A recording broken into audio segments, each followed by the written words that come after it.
scurt. Așa. Primeam foarte multe telefoane într-o perioadă. Aveam aproape 60 de ani. Da. Deci înainte, cu 2-3 zile sau 4 zile înainte de a mă sărbători domnul președinte Iliescu la Cotroceni. Da. Și primeam telefoane. Acum trebuie să vă mărturisesc, îmi pare rău, dar trebuie să spun, nu există o bucurie mai mare decât să te sune, nu-i vorba de momentul ăsta, că momentul ăsta îl cunosc, știu ce ani împlinesc, știu ce s-a petrecut și ce se petrece cu mine acum, dar atunci eram fericit când mă sunau fete tinere să-mi spună, știți, domnul Florin, dumneavoastră sunteți, da, vă iubesc, de nu e adevărat. Asta e, poate că tu primești asemenea telefoane, primesc alți actori tineri care sunteți acum pe val, ca să spun așa. Ei, într-o zi sună un telefon și spune, mă cheamă Mihaela Moscaru, sunteți Florin Piersic senior sau sunteți Florin Piersic junior? Zic, sunt bătrân. De ce spuneți așa? Nu-mi place să spuneți, să știți, vă iubesc foarte mult, dar așa de mult vă iubesc. Avea un accent moldovenesc, așa.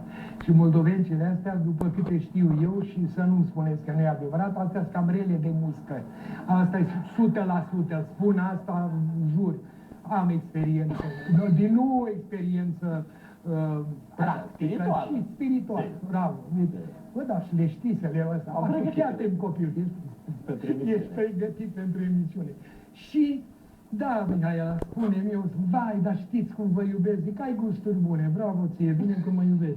Spune-mi, știți, vreau să vă spun, nu mai îmi dați voie să vă dau un telefon, sună-mă. Mă, după 10 minute mă sună din nou. După un sfert de oră mă sună din nou. Îi spun, ești drăguță? Zice, cred că da, eu sunt nici blondă, nici șatenă, așa, am ochii verzi. Zic, bravo, ești genul, o să vă plac eu. Ia, zic, dar de unde știi? Știu eu ce gusturi aveți dumneavoastră. Bun. Și mai sună și la un moment dat nu mai sună deloc. Mă gândeam, uite mă sună, dacă eu vorbesc cu ea, nu știu ce să-i spun și nu mă mai sună. Am avut extemporal. Am vrut să vă sun din nou, dar știți că eu am avut extemporal, am avut examen, eu sunt studentă. Sunt studentă în anul 3 și să știți încă o dată, eu știu și o poezie a dumneavoastră.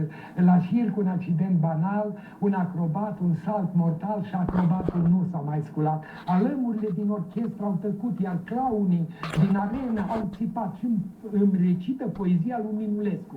Zic, băi, ești formidabilă, mă, nemaipomenită. Și când văd că mă sună de 10-15 ori, zic, nu vrei să vii până la mine?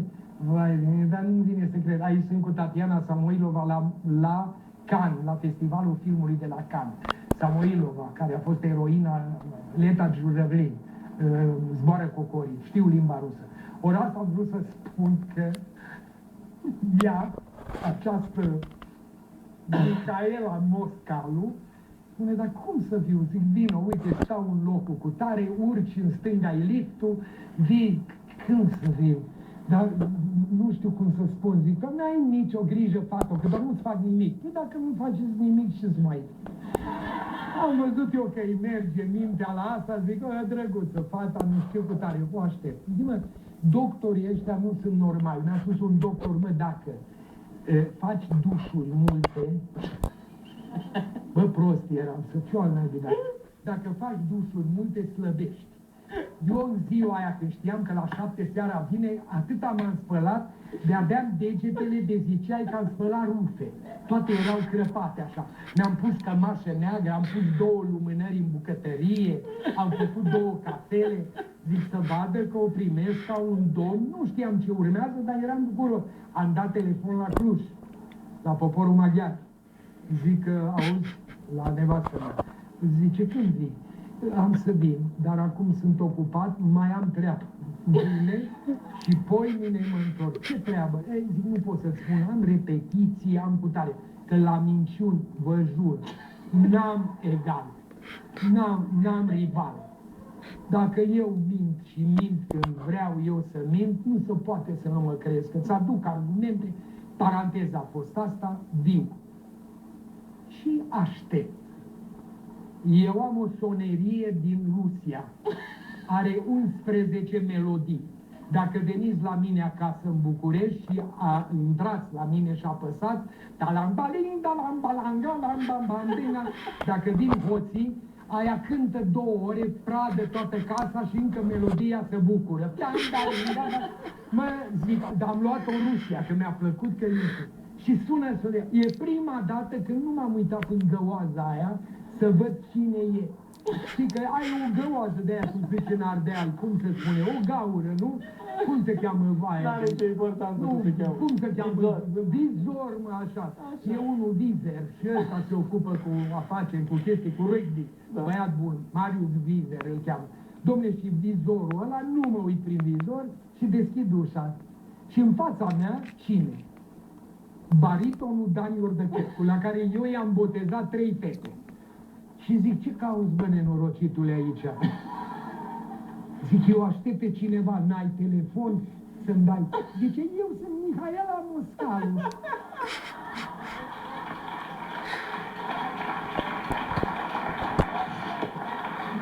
Grația-i dracu de bagabon. Ești nebun. S-a dărâmat peste mine un munte atunci. Zic, mă, zice, bă, atât am putut să râdem, pentru că eu, cu nevastă mea și cu fetele, stăteam pe telefoane, una din fetele lui, cântăreață mare, la ora asta, e o fată excepțională, foarte, foarte talentată, soprană, excepțională. Dar și el e un tip extraordinar. Poftim? Și el e un tip extraordinar. Cine e Iordăchescu? Excepțional, e bolnav și nu vreau să fii bolnav și îți promit, nu mâine, nu poimine, dar după duminică viu la tine. Dănuț, știu că mă aștept și că vorbim la telefon, dar trebuie să te văd.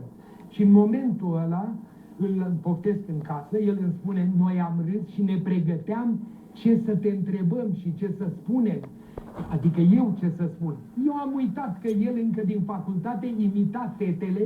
Mă, dacă tu vrei, Mihai, să imiți o fată, după 2 minute simțim că e voce bărbătească. La el nu se simțea. El așa trecea toate examenele, că profesorii îl puneau să vorbească ca o fată.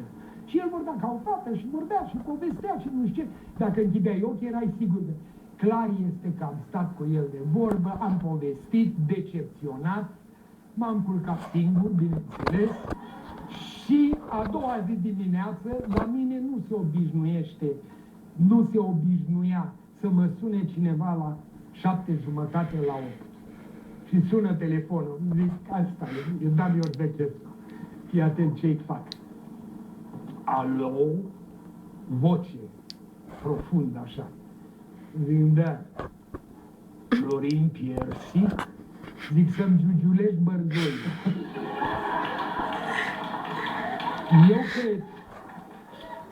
Eu crezând că-i Dan Iordăchescu. Pauză. Zice, sunteți Florin Piersi senior sau junior? Zic, lasă-vă vrăjeala, n-ai auzit să-mi giugiulesc bărzoi? Zice, vă rog să-mi permiteți să mă prezint. Sunt Victor Opatski, consilierul președintelui. Zic, da? Și tu să-mi giugiulezi bărzoi? Eu de-o să știu. Ce să caute, bă? Ce să caute Opatski cu telefon la mine? Zice, un moment, vă rog să vorbiți cu domnul președinte. Mă, zic, dacă îl imită Iordăchescu și pe Iliescu, înseamnă că e genial. Și o aud, inconfundabilă, vocea domnului președinte, știu că vă uitați la mine.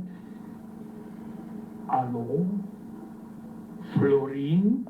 Zic, domn președinte, aveți noroc că am ureche bună muzicală, ca să vă spun să-mi giugiuliți bărboiul.